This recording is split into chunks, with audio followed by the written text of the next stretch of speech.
నేను ఫస్ట్ లో ఏవో రూమర్స్ అనే అనుకున్నాను, కానీ ఆ వాయిస్ క్లిప్స్ వింటుంటే ఓ మై గాడ్, ఆర్యవర్ధన్ గారు ఇంత ఘోరం చేశారా అని షాక్ లో ఉండిపోయాను. షీలా గారు, అనవసరంగా నోరు పారేసుకోకండి. మీరెవరి గురించి మాట్లాడుతున్నారో, ఏం మాట్లాడుతున్నారో అర్థమయ్యే మాట్లాడుతున్నారా?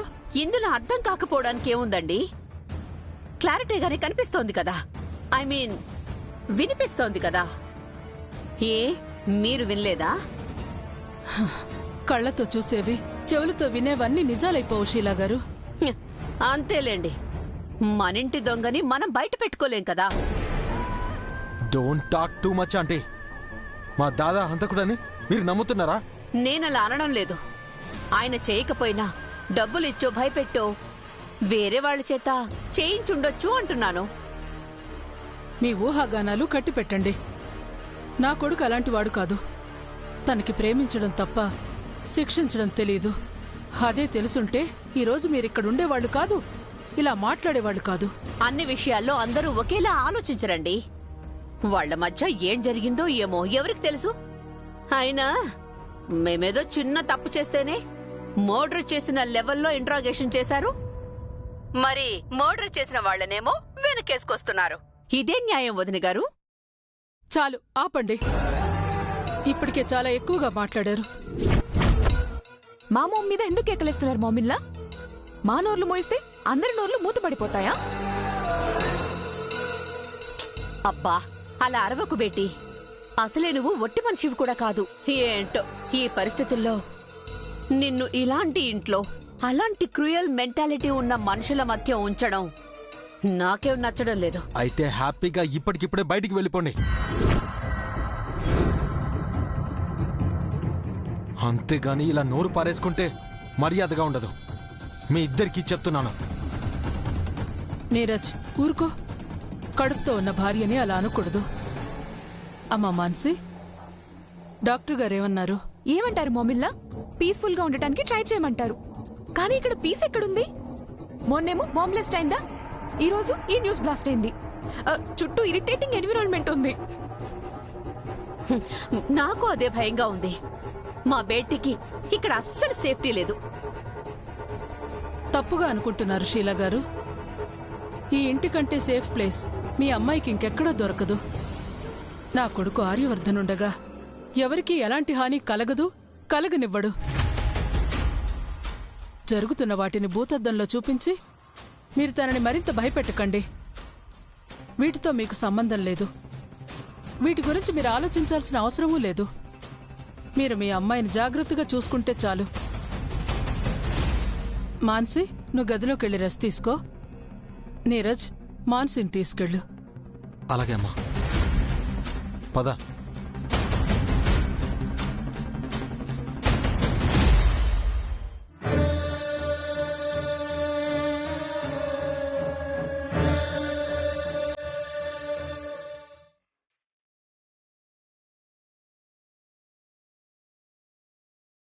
సుబ్బు, నాకెందుకు కంగారుగా ఉండదు. ఆర్య సార్కి ఏం కాదు కదా? ఇవన్నీ గాలి వార్తలా కొట్టుకొస్తున్నాయి కదా సుబ్బు. కంగారు పడుకు పద్దు. సొసైటీలో పెద్దవాళ్ల మీద ఇలాంటి లేనిపోని వార్తలు సృష్టించడం మామూలే. ఆర్య సార్ ఎలాగైనా వీటన్నింటి నుంచి బయటపడతారు. అవును సుబ్బు, దేవుడు మంచి వాళ్ళకి అన్ని పరీక్షలు పెడతాడు. ఒకసారి అమ్మకి ఫోన్ చెయ్యి. ఈ పాటికి ఆఫీస్కి వెళ్ళిపోయి ఉంటది. సరే.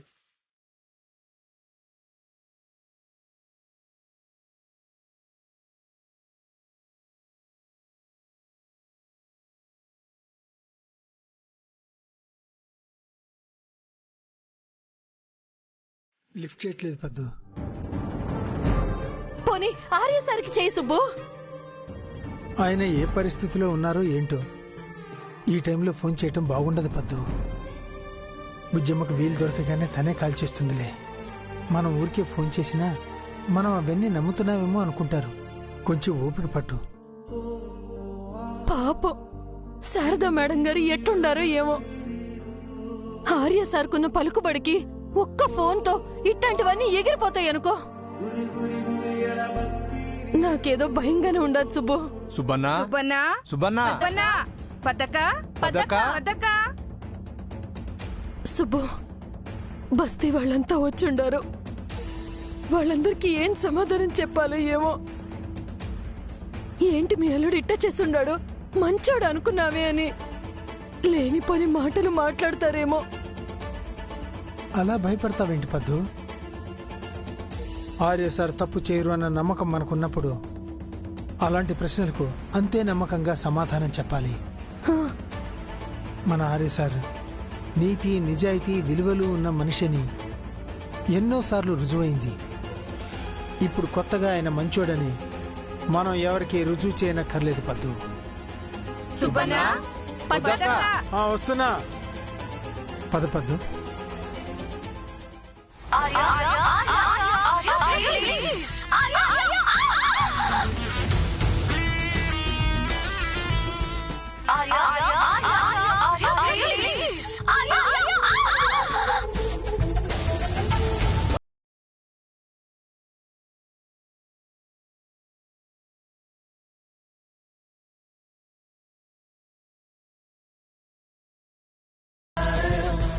చూడండి, మీరంతా వింటున్న వార్తల్లో ఎలాంటి నిజమూ లేదు.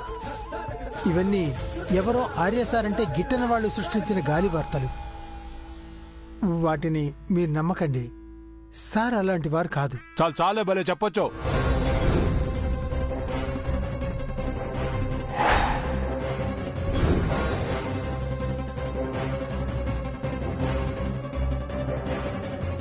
లేకపోతే ఏంటి సుబ్బన్న, మీ కంటికి మేమంతా ఆర్య సార్ని అనుమానించే వాళ్ళ కనపడతాం.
చాలా సంతోషం. మీరందరూ ఆర్య సార్ మీద ఇంత అభిమానం చూపిస్తుంటే మాకు చాలా ధైర్యంగా అనిపిస్తోంది. మీరన్నట్టే ఆర్య సార్ దేవుడు లాంటి మనిషి. మనందరి నమ్మకాన్ని గెలిచి ఆయన ఖచ్చితంగా ఈ సమస్య నుంచి సులువుగా బయటకు వచ్చేస్తారు. ధైర్యం గల మనిషిని ఆ న్యాయమే గెలిపిస్తుంది సుబ్బన్న.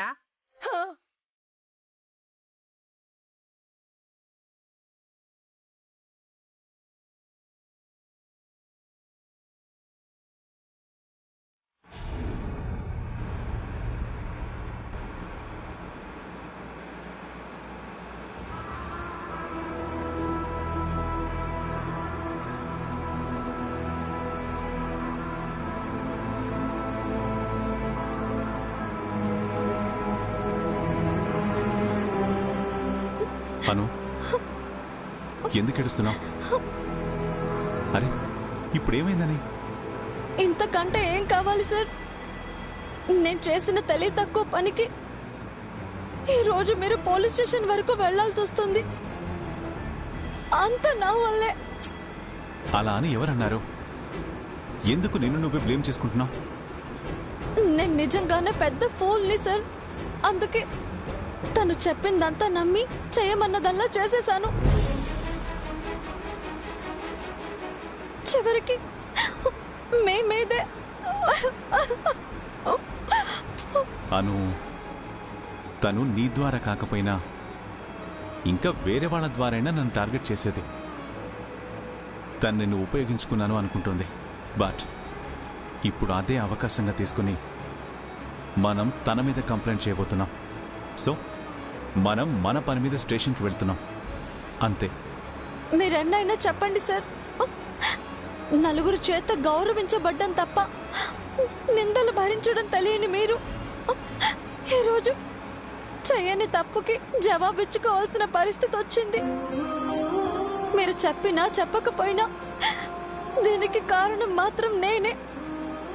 నేను చేసిన తప్పుకి క్షమాపణ అడగాలన్నా నేను మిమ్మల్ని ఫేస్ చేయలేకపోతున్నాను సార్. అరే అను, చెప్పేది విను. నువ్వు తప్పుగా ఆలోచిస్తున్నావు. లేదు సార్, నేనే ఆ రాగసుధ గురించి తప్పుగా అంచనా వేశాను. అక్కడికి అమ్మ చెప్తానే ఉంది, తనని నమ్మొద్దు నమ్మొద్దు అని మొత్తుకుంది. నేనే ఎక్కడో తనకి కనెక్ట్ అయ్యి విషయం ఇంత దూరం వచ్చేలా చేశాను. అను సార్, మీకు చాలా సార్లు కోపం తెప్పించే పని చేసి క్షమించమని అడిగాను. ఈసారి మాత్రం పశ్చాత్తాపడుతున్నాను సార్. నన్ను క్షమించండి sir, please sir. Anu, please sir. What is this Anu? ఎందుకు ఇలా సారీ చెప్తున్నావు? నేనేమైనా నిన్ను ఎందుకు ఇలా చేసావని క్వశ్చన్ చేశానా, లేక కోప్పడ్డానా? మీరు కోప్పడి క్వశ్చన్ చేసినా నేనింత బాధపడేదాన్ని కాదేమో సార్. మీరు ఒక్క మాట కూడా అడగకుండా అసలు నేనే తప్పు చేయనట్టు నార్మల్ గా ఉన్నారు చూడండి. మీ పెద్ద మనసే నా తప్పు నాకు చూపించి చిన్న బుచ్చుకునేలా చేస్తుంది. ఎందుకు సార్? నా మీద మీకు కోపంగా లేదా? నీ ప్రశ్నకు సమాధానం చెప్పే ముందు నేను ఒక ప్రశ్న అడుగుతాను, సమాధానం చెప్తావా? అడగండి సార్. టీవీలో, సోషల్ మీడియాలో నేనే హత్య చేశాను అనే విధంగా ఆడియో క్లిప్స్ అన్ని ప్లే అయ్యాయి కదా, అవి నువ్వు కూడా విన్నావు కదా. మరి ఏంటి సార్ ఇది? రాజనందిని గారు ఎందుకలా అరిచింది? అసలు ఏం జరిగింది? మీరేం చేశారని నువ్వు ఒక్క మాటైనా నన్ను ఎందుకు అడగలేదు? అలా నేనెందుకు అడుగుతాను సార్? మీరే తప్పు చేసి ఉండరు, చెయ్యరు, నాకు తెలుసు. అదే ఎందుకు అని అడుగుతున్నాను. ఎందుకంటే నమ్మకం సార్. మీకు ప్రేమించడం తప్ప ద్వేషించడం, శిక్షించడం తెలియదు. నాది సేమ్ ఆన్సర్ అను. నా అను మీద నాకు నమ్మకం. తనేం చేసినా దాని వెనుక ఏదో కారణం ఉంటుంది.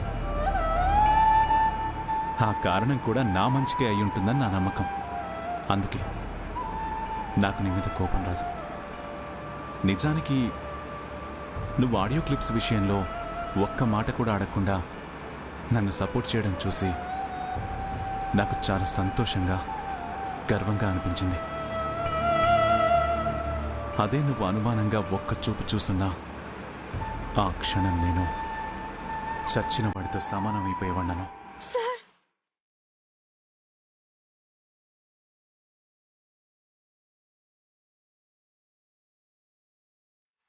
ఇంత నమ్మకం, ప్రేమ నాతో ఉండగా నన్నెవరు ఏం చేయలేరనో. నాకే చెడు జరగదు.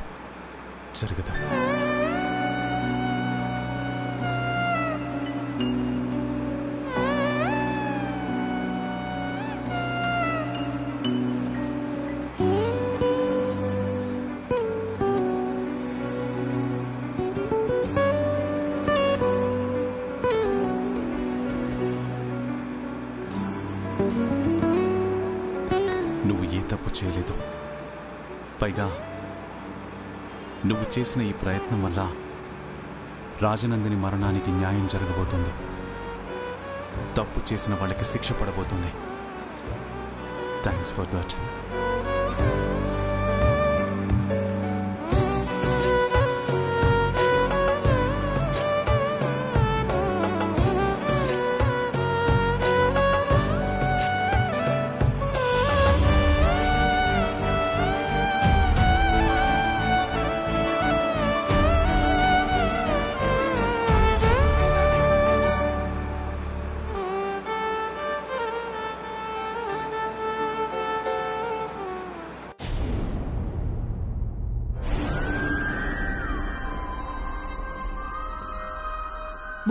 ఇల్లంతా ఒక్కసారిగా సైలెంట్ అయిపోయిందేంటి?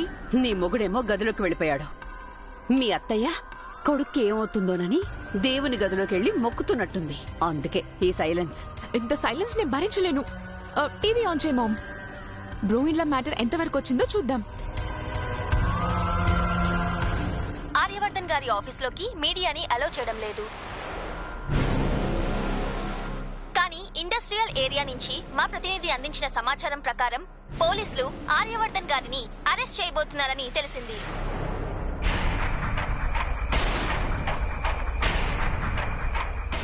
ఓ మై గాడ్, అరెస్టా? ఈ దెబ్బతో ఆర్యవర్ధన్ కుటుంబం గౌరవం గంగపాలవడం ఖాయం. ఆర్యవర్ధన్ గారికి ఉన్న పలుకుబడితో ఈజీగా అరెస్ట్ నుంచి ఎస్కేప్ అవ్వచ్చు. బట్ ఇక్కడే అసలు ట్విస్ట్ ఉంది. ఆర్యవర్ధన్ గారికి ఆపోజిట్ గా సాక్ష్యాలు అందించి ఆయన మీద కేసు ఫైల్ చేసింది మరెవరో కాదు, ఆయన భార్య అనురాధ ఆర్యవర్ధన్.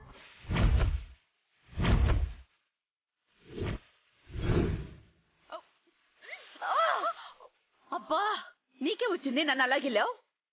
అది నిజమా కాదా అని డౌట్ వచ్చింది మామ్. ఈ విషయం వెలికి రావడంతో ఆర్యవర్ధన్ గారే నేరం చేశారనే వదంతులకు ఊతం అందించినట్లయింది. సో కట్టుకున్న భార్య కంప్లైంట్ చేయడం వల్ల ఆయనకు అరెస్ట్ అవ్వడం తప్ప మరో మార్గం లేకుండా పోయింది.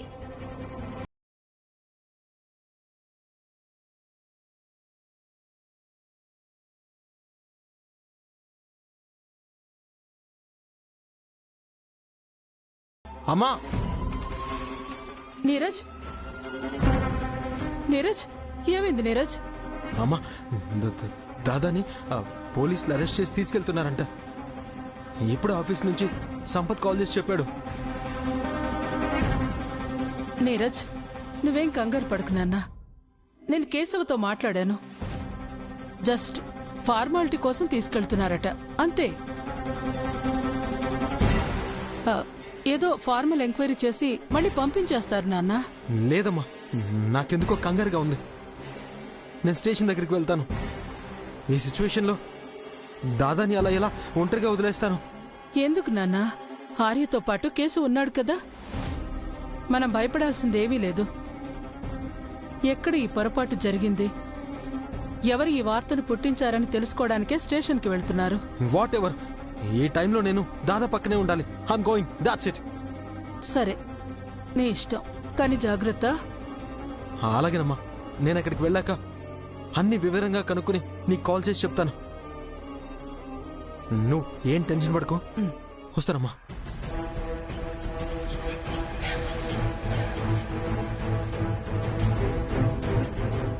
ఏమండి వదిన గారు,